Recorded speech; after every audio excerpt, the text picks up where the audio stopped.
Assalamualaikum warahmatullahi wabarakatuh. Kembali bersama channel Nugroho Nur Cahyono. Kita belajar bersama berliterasi digital dengan blogger. Teman-teman semua, setelah kita belajar berliterasi digital dengan media blog, dari proses awal sampai dengan blog kita itu dapat terhubung dengan Google AdSense ataupun blog kita dapat menampilkan iklan AdSense. Ada beberapa hal ataupun catatan dalam kita berliterasi digital dengan blog agar dapat terhubung dengan Google AdSense. Apa sajakah itu? Jadi yang pertama, jika kita ingin blog kita itu terhubung dengan AdSense, ya paling indah kita harus mempunyai blog terlebih dahulu. Jadi kita harus buat blogger dengan blogspot ya. Kemudian yang kedua, setelah kita membuat blog, jangan lupa setting pengaturan blogger gitu ya. Pilih tema ataupun theme itu yang menarik, pilih tema ataupun theme itu yang sekiranya kalau diakses menggunakan HP ataupun menggunakan laptop itu aksesnya cepat ya, loadingnya cepat. Kemudian yang ketiga, disiplin berliterasi, mendokumentasikan apa yang kita baca, apa yang kita pelajari, ataupun apa yang kita praktekkan itu, kemudian diunggah ke blog kita. Jadi sebisa mungkin setelah blog kita buat, ya kita isi blog itu dengan konten-konten dari dokumentasi kita. Kemudian yang keempat ya, saat mendokumentasikan ke blog ya, pastikan jangan copy paste ya. Pastikan jangan copy paste dari artikel orang lain.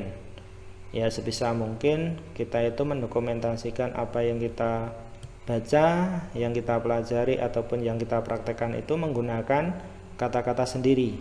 Ya, meskipun sebenarnya intinya sama gitu ya. Kemudian yang kelima, buat thumbnail ataupun gambar menarik. Sama seperti YouTube gitu ya. Di blog juga membutuhkan thumbnail ataupun gambar yang menarik. Dengan harapan apa? Dengan melihat thumbnail itu akan meningkatkan pengunjung artikel kita ataupun pengunjung blog kita tiap harinya. Kemudian yang keenam, saat menulis artikel dokumentasi kita, perhatikan kerangka penulisan gitu ya. Perhatikan kerangka penulisan artikel yang baik. Ya, harapannya jika kita memperhatikan kerangka penulisan artikel yang baik, ya akan meningkatkan jumlah pengunjung blog itu tiap harinya gitu ya. Dari pemilihan judul, kemudian pemilihan kata-katanya, pemilihan heading dan seterusnya gitu ya. Nah, kemudian yang ketujuh, setelah kita unggah dokumentasikan blog ya, kita share artikel yang sudah kita unggah itu ke media sosial ya, ke media sosial misalnya ke Facebook ataupun ke Pinterest, WhatsApp, atau malah jadikan story WA itu ya, story WA dan lain sebagainya ya. Jadi setelah kita unggah artikel kita, ya sebisa mungkin kita share ke media sosial ataupun kita informasikan ke teman-teman kita. Kemudian yang ke-8, indekkan artikel kita itu ke Google Console. Jadi harapannya agar artikel itu dapat terindeks ke Google Back1 gitu ya. Itu harapannya itu ya. Kemudian yang ke-9 ya, yang ke-9, jika kita sudah disiplin berliterasi digital dengan blog dan blog itu dirasa cukup untuk dihubungkan dengan Google AdSense, ya silahkan coba daftarkan monetisasi blog kita itu ke Google AdSense. Kemudian yang ke-10, jika sudah kita daftarkan blog kita itu untuk dimonetisasi Google AdSense, di situ biasanya ada masa peninjauan ya, apakah blog kita itu dapat ataupun layak ataupun dapat diterima atau tidak terhubung dengan Google AdSense.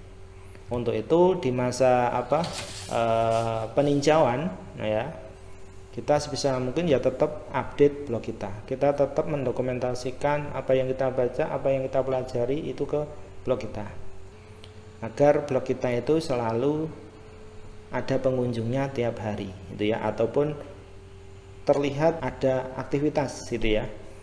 Tuh. Kemudian yang ke-11, jika blog kita itu sudah demonetisasi dan dinyatakan blog kita itu layak untuk menampilkan Google AdSense, nah kemudian kita buat unit iklan. Tetapi kalau kita tidak mau repot, tiap kali mau unggah artikel harus menempatkan unit iklan, ya kita coba yang paling mudah yaitu dengan menempatkan iklan otomatis. Kemudian yang terakhir, yang ke-12, jika blog kita itu saat dimonetisasi Google AdSense ternyata blog kita itu tidak layak menampilkan iklan Google AdSense ya, ataupun ditolak Google AdSense dengan berbagai alasan gitu ya, jangan kecewa, yang jelas jangan kecewa, masih ada solusi. Solusinya seperti apa? Nah, solusinya cek tiap masing-masing artikel ataupun dokumentasi yang pernah kita unggah ke blog kita, itu ada yang copy paste dari artikel orang lain atau tidak. Nah, jika dirasa itu ada, ya silahkan dihapus saja artikel itu gitu ya, silahkan dihapus saja. Kemudian selanjutnya ganti email penulis ataupun ganti email blogger ya, yang misalnya yang pertama @gmail.com ganti apa itu ya, silahkan buat email baru kemudian untuk mengganti si penulis blogger tersebut. Dan yang jelas tetap disiplin berliterasi digital. Setelah kita hapus artikel-artikel yang sekiranya copy paste dari artikel orang lain, kemudian setelah kita ganti email, kita tetap disiplin untuk mendokumentasikan apa yang kita baca, apa yang kita pelajari ataupun yang kita praktekkan ke blog kita. Jika dirasa sudah dan cukup untuk didaftarkan kembali ke Google AdSense ataupun cukup untuk dimonetisasi kembali oleh Google AdSense, ya silahkan daftarkan kembali ya, daftarkan kembali untuk dimonetisasi Google AdSense. Ya mudah-mudahan diterima ya. Yang penting tetap semangat, tetap mendokumentasikan apa yang kita baca, yang kita pelajari ataupun yang kita praktekkan ke blog kita. Jadi kurang lebih itu teman-teman semua, catatan-catatan dalam kita belajar berliterasi digital, mendokumentasikan apa yang kita baca, apa yang kita pelajari ataupun apa yang kita praktekkan, kemudian diunggah ke blog kita sampai blog kita itu terhubung dengan Google AdSense. Mudah-mudahan bermanfaat. Terima kasih. Assalamualaikum warahmatullahi wabarakatuh. Salam literasi digital.